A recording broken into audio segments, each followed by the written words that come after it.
What's up guys, it's Michaela, back with another video for you guys today. If you're new here, welcome to my channel. If you've been here, welcome back, nice to see ya. In this video, I am going to share 5 of my best tips for being more confident on a snowboard. Snowboarding is a really fantastic sport. You will likely find that improving your confidence on the slopes can actually transfer into your confidence in your everyday life. So let's dive right into it with number 1. Don't be afraid of falling. If you're a beginner, you will fall a lot, but the fact of the matter is that all snowboarders fall. Even the most advanced professionals. It's just part of the sport. If you've ever watched videos of Mark McMorris riding backcountry freestyle, you have probably seen him fall a time or two. The thing about Mark McMorris and other professional riders is that when they fall, they don't stay on the ground for long. This is because they've learned how to fall properly and they've learned how to use momentum to their advantage. Beginners most commonly fall by catching edges while learning how to turn. If you're a beginner, your first reflex when falling will probably be to try to catch yourself with your hands and arms. When you do this, your wrists take on most of the force of impact and it can be pretty painful. Instead of catching yourself with your hands and arms and letting your wrists take all of that impact, you can try to use your shoulders or tuck and roll down the hill to keep a little bit of momentum. The laws of physics come into play here. If you keep a little bit of momentum when falling instead of stopping your impact abruptly, the momentum will take on some of the force of impact, making your fall hurt a lot less. If you fall and it hurts, recognize that as you get better, you won't fall as much, but you're probably not going to get better if you don't allow yourself to fall. Making mistakes that lead to falling is how you learn what not to do. The more you fall, the better you'll get. This leads us to number 2. Wear a helmet. Gone are the days of not wearing helmets just to look cool. What is cool is protecting your most important asset from critical injury.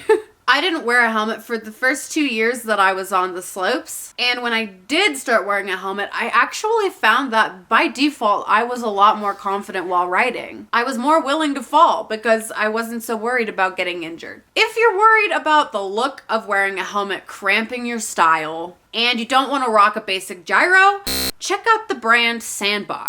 SANDBOX has super cool designs on their helmets in collaboration with artists, and they're a great addition to any personal slope style. I will leave a link in the description if you want to check out SANDBOX. Number 3.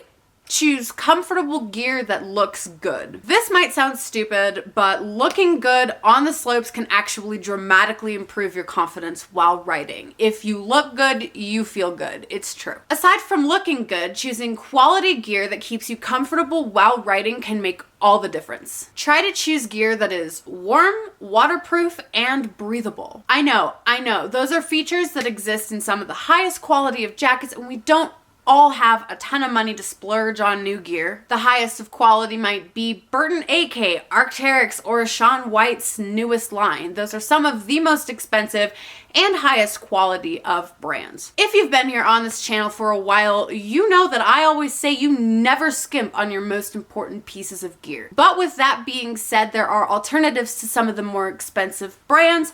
One of them would be Dope Snow. I will leave them in the description box as well. If you want some of the highest quality brands without breaking the bank, you can check out your local consignment outdoor stores. If you live in Denver, Colorado, a great one would be Feral in the Tennyson neighborhood. You can also find, surprisingly, really high quality gear at Plato's Closet during the winter months. Number 4. Get out of your comfort zone. You might have heard that growth happens outside the comfort zone, and it really is true. If you constantly aim to push yourself outside of your comfort zone, you'll probably surprise yourself. A great way to get out of your comfort zone is by setting goals for your day on the mountain. I usually start with small goals at the beginning of my day, like getting off of my first chairlift ride without falling. As I accomplish my smaller goals, I set bigger and bigger goals to reach. Smashing your goals, no matter how small, will help you to gradually gain confidence throughout the day and get out of your comfort zone. Number 5.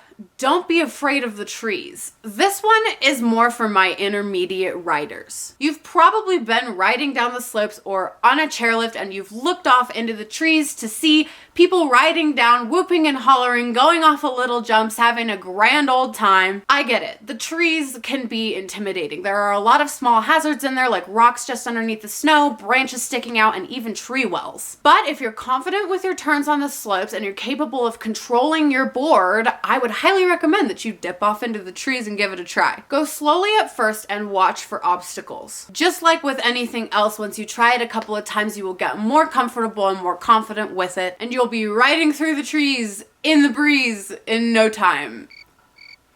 There are a lot of great things about riding more challenging terrain in the forested areas. First, you will probably be one of the few, if not the only person riding your line. You don't have to spend so much time looking out for other skiers and snowboarders. Second, riding through the trees will help you get so much better when you head back to the regular slopes. All of that turning and control through the forested areas means that you will have even more control on regular terrain. Third, riding through the trees is a great prerequisite for backcountry riding if that's one of your goals with the sport. So there you have it. There are my 5 tips for being more confident while snowboarding. If you've got any tips of your own, please do share them in the comment box below, and I will catch you next time.